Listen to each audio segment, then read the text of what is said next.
Cyber నేరగాళ్లు మరోసారి రెచ్చిపోయారు. ఒక రిటైర్డ్ వైద్యుని బెదిరించి దాదాపు ₹1,00,00,000 కాజేశారు.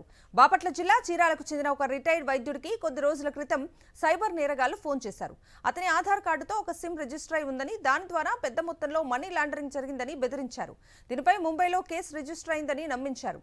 ఈ కేసు నుంచి బయటపడాలి అంటే వారి అకౌంట్లో ఉన్న డబ్బులను తమ అకౌంట్లోకి పంపించాలన్నారు. నిజ నిర్ధారణ తర్వాత డబ్బులు తిరిగి పంపిస్తామని నమ్మించారు. వారి మాటలు నమ్మిన రిటైర్డ్ డాక్టర్ తన ఖాతాలోని ₹1,10,00,000 వారి అకౌంట్లోకి పంపించాడు. ఆ తర్వాత నిందితుల నుంచి ఎటువంటి స్పందన లేకపోవడంతో మోసపోయారని గ్రహించి పోలీసులను ఆశ్రయించాడు. సైబర్ నేరగాళ్లు మరోసారి రెచ్చిపోయారు. ఒక రిటైర్డ్ వైద్యుని బెదిరించి దాదాపు ₹1,00,00,000 కాజేశారు. బాపట్ల జిల్లా చీరాలకు చెందిన ఒక రిటైర్డ్ వైద్యుడికి కొద్ది రోజుల క్రితం సైబర్ నేరగాళ్లు ఫోన్ చేశారు. అతని ఆధార్ కార్డుతో ఒక సిమ్ రిజిస్టర్ అయి ఉందని, దాని ద్వారా పెద్ద మొత్తంలో మనీ లాండరింగ్ జరిగిందని బెదిరించారు. దీనిపై ముంబైలో కేసు రిజిస్టర్ అయిందని నమ్మించారు.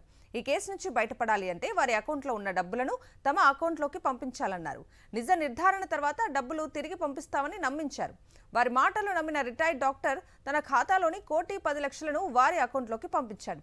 ఆ తర్వాత నిందితుల నుంచి ఎటువంటి స్పందన లేకపోవడంతో మోసపోయారని గ్రహించి పోలీసులను ఆశ్రయించాడు.